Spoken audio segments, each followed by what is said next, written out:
The laughter cut through the dining room like shattered glass. Judith Ashford tilted her wineglass toward the man in the worn flannel shirt, her smile dripping with pity. "Still driving that old pickup. Cole, you know, Veronica would have wanted better for Rosie." Around the table, silk dresses and designer watches gleamed under the chandelier. Cole Brennan sat in silence, his calloused hands resting on his daughter's small fingers beneath the tablecloth. 8 years old, and Rosie had learned to keep her eyes down when the Ashfords talked about her father. No one noticed the way Cole's jaw tightened. No one saw the quiet steel behind his tired eyes. But when Preston Calloway, Brooke's wealthy fiancé, casually mentioned a private jet he'd spotted at the airport last week, one name on its tail would turn this entire room upside down. And suddenly, every cruel word they'd ever spoken was about to cost them more than they could imagine. The Ashford estate sprawled across 3 acres of manicured lawn in Greenwich, Connecticut. Iron gates bearing the family crest swung open as Cole's faded blue pickup truck rumbled up the cobblestone driveway. The engine coughed twice before settling into silence, a sound that seemed almost apologetic among the parade of German luxury sedans and Italian sports cars lining the circular drive. Cole sat for a moment, his hands still gripping the steering wheel, watching the afternoon sunlight dance across the mansion's limestone facade. Beside him, Rosie pressed her nose against the window, her breath fogging the glass as she counted the windows on the second floor. "Daddy, this house has more windows than our whole apartment building," she whispered, her voice carrying that mixture of wonder and uncertainty that children reserve for places where they sense they don't quite belong. Cole reached over and smoothed down a flyaway strand of her honey-colored hair, the same shade her mother once had. He had dressed her in her best Sunday dress, a pale blue cotton number with tiny embroidered flowers along the hem. It was 3 years old and slightly too short now, but Rosie had insisted on wearing it because her mother had picked it out. Cole hadn't had the heart to argue. He stepped out of the truck and walked around to open Rosie's door, lifting her down onto the driveway with practiced ease. The gravel crunched beneath his work boots he had polished that morning until they almost passed for presentable. They were met at the grand double doors by Judith herself, a vision in lavender silk, her smile not quite reaching her cold, appraising eyes. "Cole and little Rose," she said. The name Veronica had chosen, always truncated on Judith's lips. "Do come in. Everyone is simply dying to see you." The everyone was the entire Ashford clan, gathered for a pre-wedding dinner for Brooke, Judith's daughter. The air was thick with the scent of gardenias and expensive perfume, a cloying mixture that made Cole's throat tighten. The dining room was a gallery of polished silver and whispered judgments.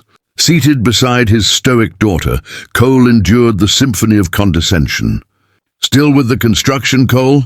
asked Richard Ashford, Veronica's brother, swirling a glass of single malt. "Or have you moved on to something more stable?" "The work is steady," Cole replied, his voice a low rumble, his hand finding Rosie's under the table. She gave his thumb a squeeze, a tiny signal of solidarity. Judith leaned forward, her jewels catching the light. "It's just, with Veronica gone, we do worry about Rosie's exposure. The schools in your district are tragically underfunded. We could, of course, arrange something better." It was the same song every visit. Their charity was a weapon, their concern a blade meant to flay him of his dignity, to prove he was an inadequate custodian of Veronica's legacy. Preston Calloway, Brooke's fiancé, a man whose family owned half of Rhode Island, held court at the table's head.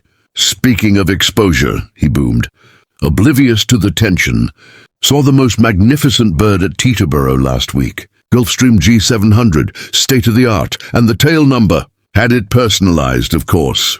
Brennan Air. Some new money, I suppose."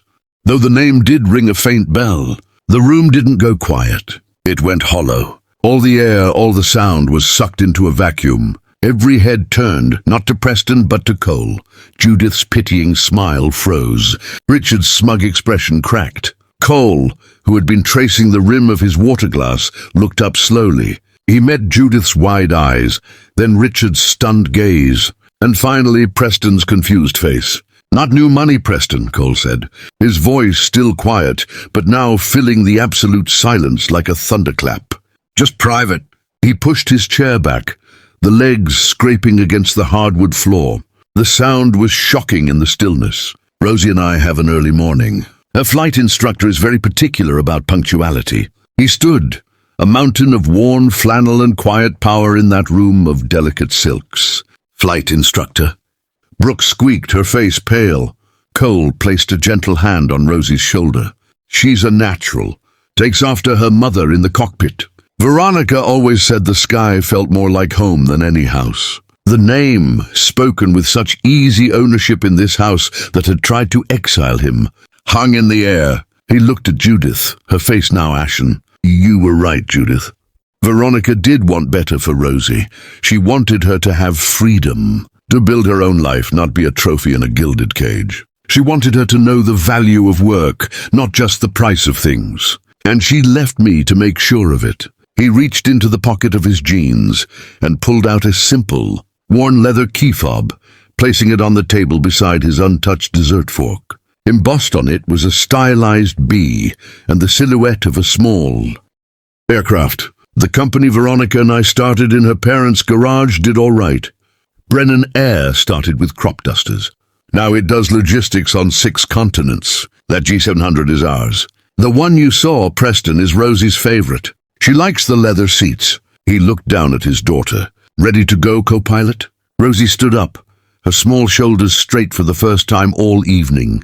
She looked at her grandmother, her aunt, her uncle, not with fear, but with a calm detachment that was far more devastating. Yes, Daddy, I finished my homework already.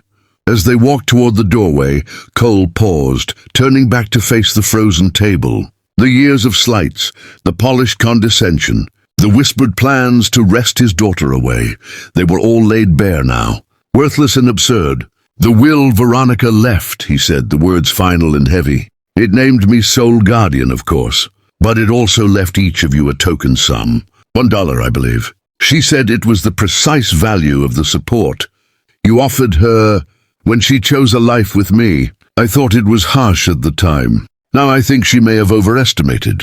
He didn't wait for a response. Hand in hand, he and Rosie walked through the cavernous silence of the mansion, out the grand doors, and into the clean evening air. The blue pickup truck looked different now, sitting among the gleaming luxury cars. It no longer looked apologetic. It looked deliberate, a choice. As Cole helped Rosie in and closed her door, he looked up at the mansion one last time. A face, Judith's, was pressed against an upstairs window, a pale smudge of shock and dawning regret. He started the engine, and this time, the cough sounded not like an apology, but like a challenge. They drove in comfortable silence for a few minutes, the iron gates shrinking in the rearview mirror. Daddy? Rosie asked, her voice small in the cab. Yes, sweetheart. Was Mommy really a good pilot? Cole smiled, a real, easy smile that softened the lines of his face. The best. Rosie, fearless, she could land a plane in a crosswind. That would make grown men cry. She taught me everything I know. He reached over and took her hand. And she would be so proud of you, of how brave you were in there.